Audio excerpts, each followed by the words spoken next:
Halo, selamat sore Sobat Milenial and Gen Z. Bertemu kembali di program POV Times, di mana kita akan membahas isu yang sedang ramai diperbincangkan. Bersama saya Gilang Pandutanaya dan pemimpin redaksi ADN Times, Mbak Uni Lubis. Selamat sore Mbak Uni. Sore Gilang, sore juga Sobat Milenial and Gen Z dan Gen Alpha. Gen Alpha ya, semoga sehat selalu. Ya. Mbak Uni, kita ada dua tema yang akan kita bahas. Yang pertama mengenai persiapan sekolah rakyat, lalu yang kedua adalah tentang sidang Undang-Undang TNI. Kita masuk ke tema yang pertama terlebih dahulu. Minggu kemarin Mensos Saifullah Yusuf didampingi dengan Seskap Teddy dan Menteri PU Dodi Hanggodo ini mengunjungi bakal sekolah rakyat ya.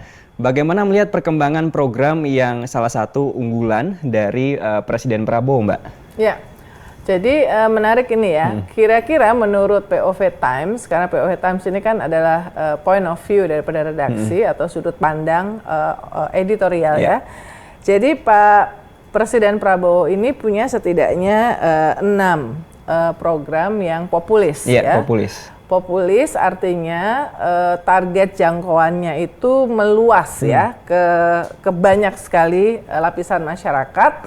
Dan ini juga bisa diartikan program yang punya dampak elektoral yang penting bagi Pak Prabowo. Karena kalau tidak ada aral melintang, kita melihat bahwa dan sudah nuansanya sudah disampaikan dalam berbagai kesempatan bahwa Pak Prabowo ini akan mencalonkan lagi untuk periode kedua di Pilpres 2029. Sehingga sukses dari kami melihatnya tuh ada 6 program yang punya dampak elektoral yang penting ya. Yang pertama adalah makan bergizi gratis. MBG. Yang kedua koperasi merah putih. Ketiga sekolah rakyat yang akan kita bahas. 4 digitalisasi pendidikan. Kelima pengelolaan sampah yang kali ini mendapatkan perhatian sangat serius dari Presiden. Dan sampah ini adalah sesuatu yang sangat-sangat penting tapi tidak pernah menjadi perhatian serius pemerintahan sebelumnya. Ya. Kenapa? Karena sampah ini serius karena sebetulnya potensinya besar. Potensinya tuh bisa diolah menjadi sumber energi ya. Jadi tapi selama ini tuh belum menjadi mainstream ya, mainstream dalam program-program pemerintahan sebelumnya. Yang keenam adalah pembangunan 3 juta perumahan rakyat ya. Yang digadang-gadang katanya bisa menciptakan lapangan pekerjaan sampai 5 jutaan. Dan ini statement bahwa ini nanti akan membantu sekian puluh juta rakyat, akan menciptakan lapangan pekerjaan sekian juta, itu sangat penting untuk menunjukkan pesan bahwa Presiden Prabowo untuk membuktikan membuktikan bahwa Presiden Prabowo itu sangat pro rakyat seperti berkali-kali disampaikan dalam berbagai pidato publiknya. Nah, yang terbaru adalah sekolah rakyat ya, yang tadi Gilang sebut hari Minggu kemarin ya, baru kemarin ada Seskap Teddy. Sebetulnya ini program di PIC-nya adalah Kementerian Sosial. Kemudian ada Gus Ipul didampingi oleh Menteri PU yang kalau ngelihat di video yang beredar kemana-mana sih diem aja ya kan. Yang ngomong kepada wartawan adalah Gus Ipul, tetapi beberapa kali dalam doorstop jumpa pers itu berkali-kali menyebutkan peran penting dari Sekretaris Kabinet Letkol Teddy Indrawijaya ya. Jadi banyak sekali kita lihat video-video di mana Seskap kemudian merangkul ibu-ibu, merangkul anak-anak di sekolah yang dikunjungi di kawasan Jakarta Timur ya. Jadi nampaknya ini menunjukkan, karena gini, Letkol Teddy ini kan sekarang orang yang dianggap paling dekat, paling dipercayai untuk berkomunikasi langsung dengan Presiden Prabowo. Ya, mungkin handphonenya Pak Prabowo juga yang pegang pastinya, bukan mungkin ya, pastinya adalah Seskap. Sehingga kehadiran Seskap, statement Seskap itu dibaca sebagai itulah perintah atau concern atau kepedulian dari Presiden Prabowo ya. Ada Bang Dasko, Sufmi Dasko, Wakil Ketua DPR yang dianggap juga sekarang tuh sebagai politisi paling berkuasa dan paling berpengaruh dalam mempengaruhi pengambilan keputusan publik. Tapi kan Bang Dasko tidak berkantor di istana. Yang berkantor di istana dan di samping presiden itu adalah Seskap Teddy. Jadi penting ini kehadirannya untuk menyiapkan semacam peluncuran sekolah rakyat ini kan direncanakan tanggal 14 Juli ya. Dimulai masa matrikulasi, pendidikan murid, guru dan segala macam. Dan akan dibangun 100. Dan ini diperuntukkan buat siswa tidak mampu dari kategori kalau menurut BPS itu desil 1, desil 2. Ini adalah kalau 10 kategori, desil 1 itu 10% dari lapisan masyarakat paling miskin di negara ini. Kalau desil 2 itu 11 sampai ke 20% dari lapisan masyarakat paling miskin. Jadi 2 lapisan masyarakat, 20% dari lapisan masyarakat paling miskin siswanya akan masuk sekolah rakyat dan ini adalah boarding school. Jadi sekolah berasrama gratis, semuanya ditanggung ya. Jadi tujuannya adalah untuk meningkatkan kualitas akses kepada pendidikan kepada siswa yang dari keluarga miskin dan diharapkan itu meningkatkan kualitas dari pendidikan. Nah, jadi ini yang paling dekat ya, ini yang paling dekat. Tapi yang sudah berjalan ya dari awal tahun setidaknya diluncurkan 6 Januari ini kan adalah makan bergizi gratis yang sudah roll out dan juga menimbulkan atau ada beberapa kontroversi ya soal yang makanan beracun di beberapa tempat. Kemudian kita juga membuat investigasi ya berkaitan dengan pengadaan pengadaan gedung untuk kantor, pengadaan pengadaan yang berkaitan dengan MBG. Nah, tadi pagi saya mengontak Kepala Badan Gizi Nasional Pak Dadan Hindayana untuk dapat update terakhir dari progres MBG ya. Jadi Pak Dadan tuh mengirimkan saya dashboardnya. Jadi ini langsung dari dashboard ya. Terbaru Mbak ini ya? Ya tadi pagi ya. Dashboardnya itu di situ ada 1.861 total SPPG ya. SPPG ini Satuan Penggerak gizi lah. Pokoknya yang pengelola di setiap dapur tuh ada 3 ya SPPG ini ya. 1 yang jadi koordinatornya, 1 bertanggung jawab terhadap gizi, yang ke-1 bertanggung jawab kalau saya nggak salah ke akuntansinya ya. Satuan Pelayanan Pemenuhan Gizi, kebanyakan singkatan ya. Satuan Pelayanan Pemenuhan Gizi. Lalu ada total 75.374 petugas ya. 1.800 SPPG. Kemudian ada 40.501 kelompok ya. Kemudian ada 5,584, jadi 5.584.708 penerima manfaat MBG. Nah, siapa penerima manfaatnya? Itu ada siswa PAUD ya. Kemudian TK, SD ya, kemudian termasuk ibu hamil, ibu menyusui dan anak balita ya. Jadi makan bergizi gratis ini tidak hanya untuk siswa ya, seperti yang selama ini yang ditinjau-tinjau ini kan rata-rata sekolah ya, SMP, termasuk ini program kalau menurut kita Gilang di IDN Times di antara sebenarnya nomor 1 emang yang program elektoral yang sangat-sangat jangkauannya sangat paling besar itu memang MBG ya. Dan karena itu Presiden di berbagai kesempatan, baik itu internal ya, maksudnya internal di Indonesia aja, termasuk ketika ada tamu yang dianggap penting dari luar negeri, termasuk kepala negara, kepala pemerintahan, bahkan Bill Gates, salah satu orang terkaya di dunia ketika hadir di Jakarta kan diajaknya meninjau pelaksanaan dari makan bergizi gratis di sebuah sekolah di Jakarta. Jadi tapi pada saat ketemu dengan pemimpin redaksi Pak Presiden di Hambalang, saya juga ikut. Pak Presiden tuh masih mengatakan bahwa dia ingin supaya MBG ini sepenuhnya dibiayain oleh APBN. Jadi tidak ada keterlibatan dari sumbangan-sumbangan dari asing, hibah ataupun apapun, meskipun kata Presiden sudah ada beberapa negara yang menawarkan. Beberapa negara itu yang sudah menjalankan makan bergizi gratis berpuluh-puluh tahun, sudah mendapatkan manfaat dan menganggap bahwa keputusan pemerintah Indonesia menjalankan makan bergizi gratis ini bagus gitu ya. Tapi Pak Presiden bilang pokoknya ini kita handle sendiri ya.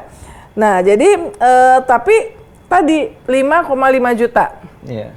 Sekarang kita sudah akhir Juni. Katakanlah ini data per kemarin, paling hari ini mungkin nambahnya berapa ya. Tapi targetnya dari Presiden Prabowo akhir 2025 itu 82,9 juta penerima manfaat. 82,9. Jadi sekarang akhir bulan Juni 5,5 juta. Kita sudah tinggal 6 bulan lagi ya. 6 bulan lagi apakah bisa memenuhi 82,9 juta ya? Saya baru baca 82,9, sebelumnya ada 82,5, tapi kira-kira 82 lebih ya. Kira-kira pertanyaan besarnya justru adalah apakah target itu bisa terpenuhi? Masih ada 70,7,4. Oke. 77,4 nah, juta. Saya tanya sama Pak Dadan, Kepala Badan Gizi Nasional, ini gimana bisa tercapai nggak nih?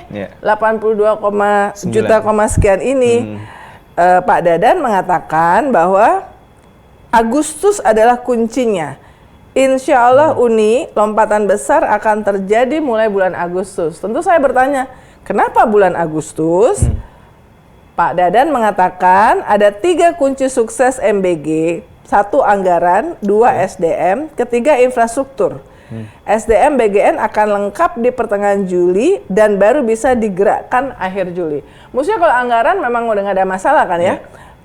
Kalau saya cek dari awal sudah ditetapkan 71 triliun, itu adalah alokasi dari hasil 300 triliun penghemat efisiensi anggaran.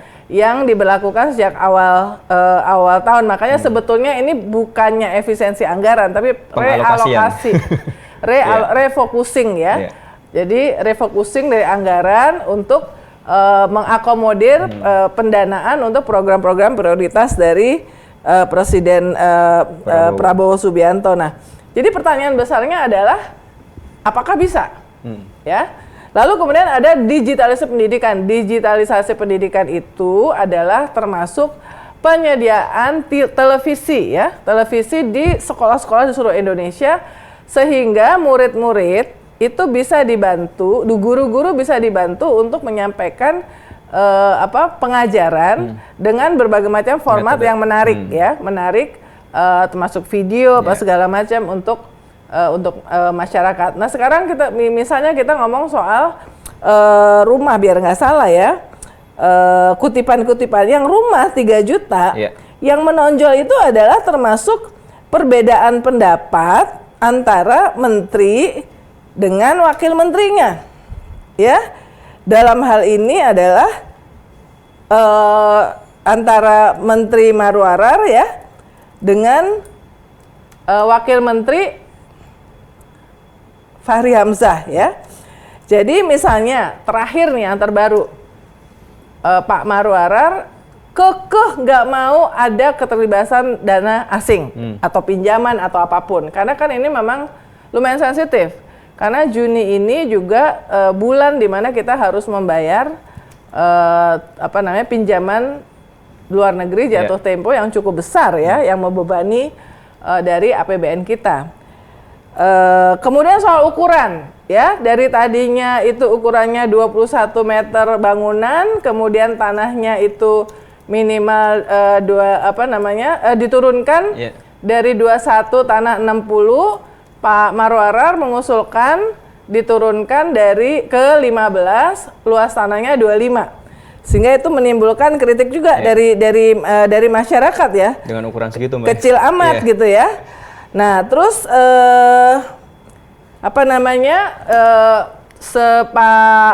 Fahri Hamzah menganggap ukuran harusnya tidak, ukuran itu harus sesuai dengan standar dari Bank Dunia, dari BPS yang layak untuk hidup dihuni untuk 4 orang ya, orang tua dan kemudian 2 anak gitu ya. Nah, jadi perbedaan pendapat ini muncul ke publik di antara menteri dan wakilnya ya, soal ukuran ya. Pertanyaan besarnya, nah sekarang Pak Marwarar juga mengklaim sudah mendapatkan support 130 triliun dari Danantara untuk membangun 3 juta rumah rakyat ini ya. Tetapi intinya adalah ini kalau misalnya tahun ini dibangun 1 juta, katakanlah ya, wah ini sudah sampai di mana gitu ya. Lagi-lagi kita sudah masuk di bulan ke-6 dari 2025 ya. Karena tahun pertama implementasi dan progress report dari di tahun pertama atas program-program unggulan Presiden Prabowo yang tadi saya katakan dari perspektif editorial IDN Times itu adalah program yang potensi elektoralnya signifikan dan besar, itu sangat penting. Nah, jadi satu ya, kita mempertanyakan tentu saja kesiapan ya, sudah 6 bulan lah. Kalau misalnya masih 3 bulan masih dibilang anak baru. 6 bulan ya mestinya udah oke ya. Kalau kita di karyawan kalau 6 bulan nggak perform aja ya nggak bisa melanjutkan. Misalnya ya, probationnya itu kan 6 bulan ya. Bukan berarti harus menunjukkan sudah selesai, tapi kalau dalam konteks program ini udah on the right path. Udah nggak ada diskusi-diskusi lagi soal yang akan dibangun tuh ukuran berapa dan ukuran berapa. Ya, berarti udah harusnya saat ini udah jelas yang mau dibangun itu ukuran berapa, di mana sempat dikatakan bahwa akan dibangun di lahan-lahan sitaan, BLBI, BUMN. Nah, itu juga menjadi pertanyaan karena itu bisa menimbulkan masalah hukum di belakang hari ya. Jadi hal-hal yang basic ini mestinya sudah beres nih di 6 bulan. Karena apa? Ya itu tadi, kita akan melihat berapa banyak sebetulnya yang bisa dibangun di sampai akhir tahun 2025. Tadi soal MBG juga ya, capacity building ya, bagaimana pengelolaan dari BGN ya. Program-program ini program bagus semua, maksudnya yang populis lah, yang kalau dijalankan dengan baik, tidak ada korupsi, tidak ada masalah ya. Ini penting ya, tidak ada korupsi.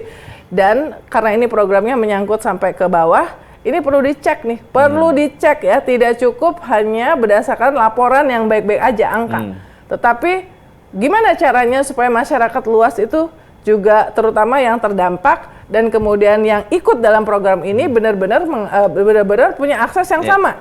Jangan sampai yang beredar selama ini bahwa ternyata nggak gampang loh untuk apply menjadi untuk menjadi pengelola dapur, dan ternyata untuk mengelola dapur tuh modalnya gede sehingga tidak UMKM, tidak bisa level UMKM. Ini orang-orang yang punya duit banyak ya.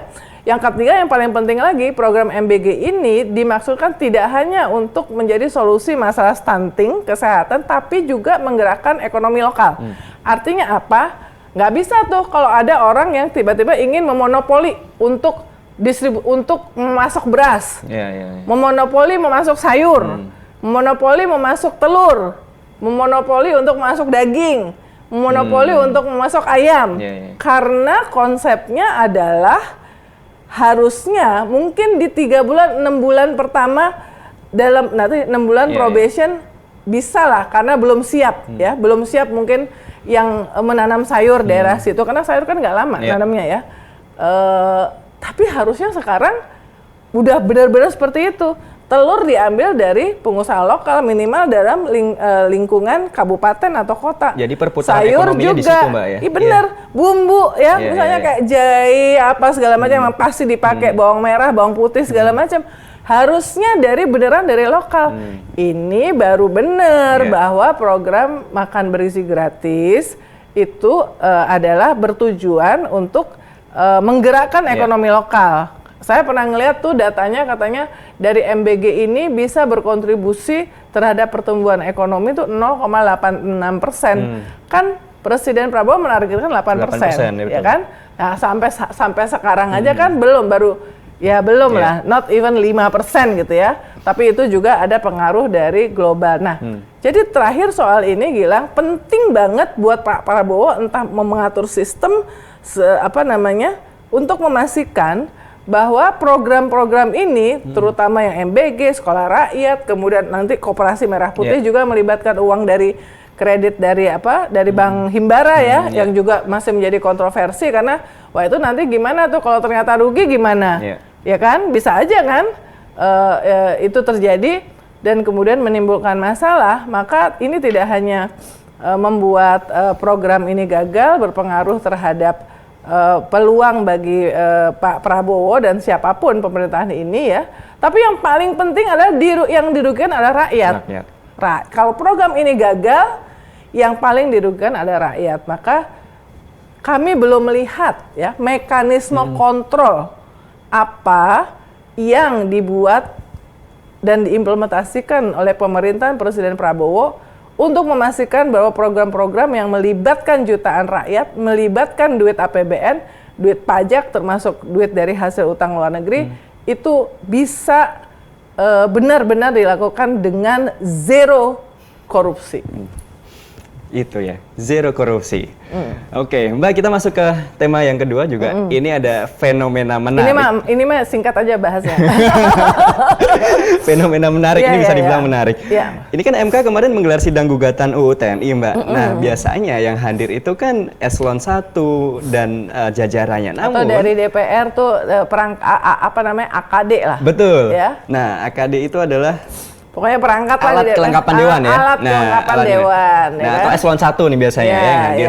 Namun ini kemarin yang hadir dalam sidang gugatan Undang-Undang TNI adalah Menhan ikut hadir, Menteri Pertahanan, dan juga Menkum, Menteri Hukum. Nah, ngelihat fenomena ini seperti apa, Mbak? Ya, ini menariknya ya kalau kita baca di pemberitaan bahwa bahkan Ketua MK Pak Suhartoyo juga merespon kagum juga gitu ya. Kagum karena biasanya seperti yang kamu bilang bahwa kalau untuk gugatan ke undang-undang ya ke Mahkamah Konstitusi dari pihak pemerintah maupun dari pihak DPR itu biasanya tuh nggak level yang tertinggi. Biasanya kalau dari pemerintah tuh eselon 1, Dirjen, terus kemudian Biro Hukum dan Perundang-undangan, kemudian dari DPR itu AKD, yang AKD ya.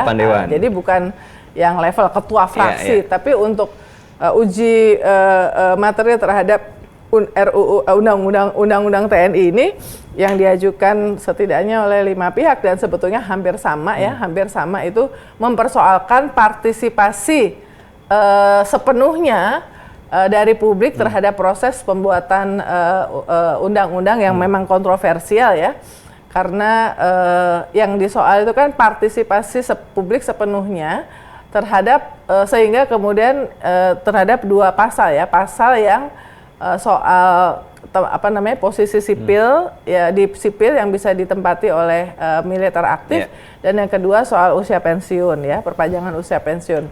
Nah, ini memang yang hadir itu adalah 2 menteri, Menteri Hukum, kemudian Menteri Pertahanan, kemudian wakil-wakilnya juga hadir. Betul. Dari DPR, Ketua Komisi 1 DPR, Utut Adianto, yang sebenarnya notabene dari PDIP, fraksi PDIP juga hadir. Nah, jadi Pak Suhartoyo, justru kita tuh tertariknya untuk melihat adalah bahkan Pak Suhartoyo, Hakim MK yang setelah jadi ketua itu menganggap ini sesuatu yang beda ya, beda. Dia sih bilang bahwa ya mudah-mudahan ini pertanda yang baik ya. Bahwa Presiden Prabowo itu menghargai MK sehingga yang datang harus menteri. Enggak cuma ini ya, sebelumnya tuh sempat uji material yang diajukan terhadap Undang-Undang Kesehatan dari pihak pemerintah, yang hadir langsung adalah Menteri Kesehatan Budi Gunadi Sadikin ya. Tapi ini menariknya mungkin apa ya, di 2 ini ya, di 2 undang-undang ini posisi pemerintah yang dalam hal ini diwakili oleh menteri-menteri itu nggak mau mundur kayaknya, nggak mau mundur sama sekali, sehingga ingin make sure dengan datang langsung, menjelaskan secara langsung, tidak ada beda interpretasi, kemungkinan beda interpretasi kalau itu dilakukan oleh level eselon 1 atau level di bawah menteri. Mereka berharap bisa meyakinkan ya, bisa meyakinkan Mahkamah Konstitusi bahwa uji material ini jangan diterima. Jadi tetap undang-undangnya tidak diganggu-gugat sepatah kata pun ya. Apalagi undang-undang TNI ini kan memang kontroversial dan ada pergulatan kepentingan-kepentingan yang ada di situ.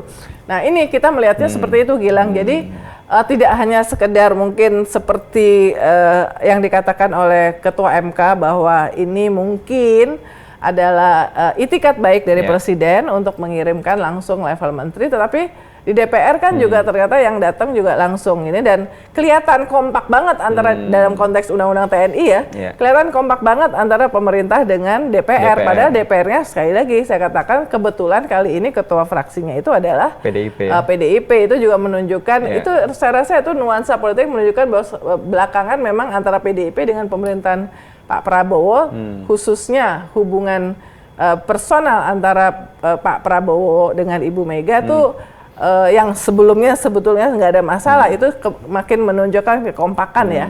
Nah ini kalau misalnya DPR kemudian kalau terlalu kompak lalu DPR kemudian hanya menjadi tukang stempel seperti di era Orde Baru, itu juga ada bahayanya buat rakyat, sehingga karena suara-suara yang berbeda nanti sudah tidak bisa mendapatkan tempatnya. Karena sebetulnya kan DPR ini kan fungsi kontrol terhadap pemerintahan. Kalau DPR tidak bisa diharapkan lagi menjadi fungsi kontrol di pemerintahan, ya kasihan rakyat ya. Tetapi ini salah satu yang menarik itu adalah bagaimana sekarang sidang-sidang menteri-menteri itu datang langsung ke sidang-sidang di MK. Itu yang menarik ya, yang berbeda dari sebelumnya. Mbak Uni, terima kasih untuk episode kali ini. Kita bertemu lagi di episode berikutnya. Jangan lupa untuk subscribe, like, dan juga komen ya, Sobat Milenial and Gen Z. Saya Gilang Madutanaya beserta tim yang bertugas dan pemimpin redaksi IDN Times, Mbak Uni Lubis, pamit undur diri. Terima kasih, salam sehat selalu.